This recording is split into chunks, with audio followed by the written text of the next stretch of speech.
Nes gali būti politinių permainų, kurios gali įvykti iki spalio 27-osios. Žydų kilmės buvęs policijos vadas netrukus gali tapti antruoju kandidatu Arabų islamistų partijoje. Pranešama, kad Ješatit parlamento narys Joavas Segalovičius ruošiasi palikti savo partiją ir kandidatuoti kartu su Mansuru Abbasu iš RAM. Arielio Lapido Ješatit prisijungė prie buvusio ministro pirmininko Naftalio Beneto vadovaujamos centro dešinės koalicijos. Ir nors 2021-2022 metų vyriausybei, kurioje dalyvavo RAM, vadovavo jis pats, Benetas sako, kad jo kita vyriausybė, o spalio 7-osios įtrauks tik sionistinės partijas. Tikimasi, kad Segalovičius susitiks su Abbasu po to, kai kitą savaitę grįš iš atostogų, kad galutinai užbaigtų šį žingsnį. Ir jei tai įvyks, jis taptų pirmuoju RAM žydų kilmės kandidatu į Knesetą, kai Abbasas bando paversti partiją platesnė žydų ir arabų politinė jėga. O RAM istoriškai buvo arabų islamistų partija, bet ar žydo kandidato įtraukimas galėtų praplėsti jos patrauklumą žydų rinkėjams?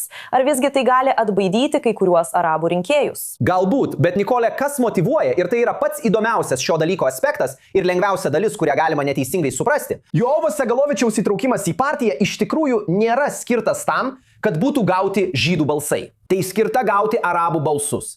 Tai yra žmogus, kuris nors ir pats nėra kilęs iš kairės, griežtai kalbant, ar iš radikalios Izraelio kairės, yra itin populiarus tarp galimų arabų rinkėjų. Mansuras Abbasas, pasak Zman Israel svetainės pranešimų, atliko apklausą tarp arabų rinkėjų ir pateikė 5 ar 6 žydų politikų sąrašą, klausdamas, kuris iš jų jums būtų patraukliausias kandidatas. Ir nors tai buvo 5 ar 6 asmenų sąrašas, Segalovičius gavo 75% balsų. Tai skirta pritraukti arabų balsus, tai neskirta pritraukti žydų balsų. O kodėl jis toks populiarus? Nes jis buvo viena pagrindinių figūrų Izraelio policijoje ir buvo laikomas pačiu efektyviausiu tiek policijoje, tiek vyriausybėje, kovojant su smurtiniais nusikaltimais arabų sektoriuje. Ir net kalbant apie politinius ir geopolitinius klausimus Izraelio ir Palestinos konflikte, būtent siaubingų smurtinių nusikaltimų arabų bendruomenėse problema yra opiausia daugeliui šių rinkėjų. Ir jie matė, ką jų nuomonė Segalovičius darė efektyviai kovodamas su tuo. Todėl jis yra tas, kuris galėtų padėti pritraukti arabų balsus, kai RAM varžosi su kitomis arabų partijomis. Ir tai daug mažiau susijęs su žydų balsų gavimu. Dabar Mansuras Abbasas sako, kad tikimasi, jog tai padarys RAM priimtinesnę koalicijos partnerę kitoms partijoms. Nemanau, kad tai turi daug perspektyvų. Šios partijos, nesvarbu ar tai būtų Naftalis Benetas, nesvarbu ar tai būtų Gadis Eizenkotas, partijų lyderiai ar kiti, jie yra įsitvirtinę savo pozicijose dėl RAM.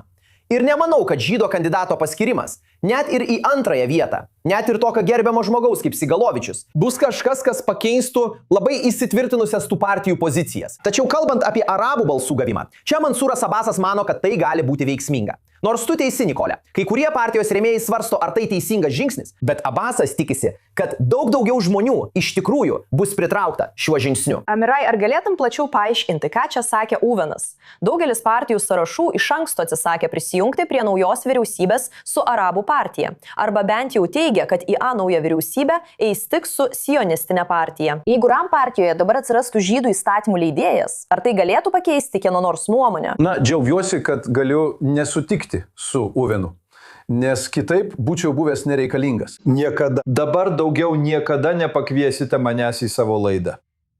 Uvenas yra teisus taktiškai, bet Mansuras Abbasas galvoja strategiškai. Jis to nedaro tam, kad gautų daugiau arabų balsų ar apskritai balsų. Ką jis bando padaryti? Ir Segalovičius galbūt yra panašiai nusiteikęs. Jis nori, kad Segalovičius būtų gyvasis tiltas. Mes kalbėjome apie gyvus skydus šiame kare. Segalovičius turi potencialą, galbūt jis yra vienintelis turintis potencialą būti gyvuoju tiltu ne tik tarp Izraelio ar didesnės Izraelio visuomenės ir arabų segmentų, bet ir tarp maždaug 60, galbūt 59 vietų Knesete, kurios nesudaro daugumos, ir 5 ar galbūt net 8, jei jie prisijungtų, vietų, kurios iki šiol buvo tabu. Dabar, jei Segalovičius yra ten ir jis yra jų kandidatas, pavyzdžiui, į viešojo saugumo ministro postą, Netanyahu ar kiti negali jo vaizduoti kaip netinkamo eiti pareigas. Akivaizdu, kad jis yra natūralus kandidatas. Taigi, jei tai įvyks, Abasui verta parodyti, kad jis yra rimtai nusiteikęs. Abasas būtų parodytas kaip alchemikas, nes jis iš oro kuria auksą. Gerai, na, jūs abu pateikėte įdomių dalykų, kurių galima laukti artėjančiuose rinkimuose, kurie niekada nebūna nuobodus. Amir Oranai ir Ruonai Altermanai, ačiū, kad buvote su manimi į 24 News studijoje. Ačiū. Nikolė.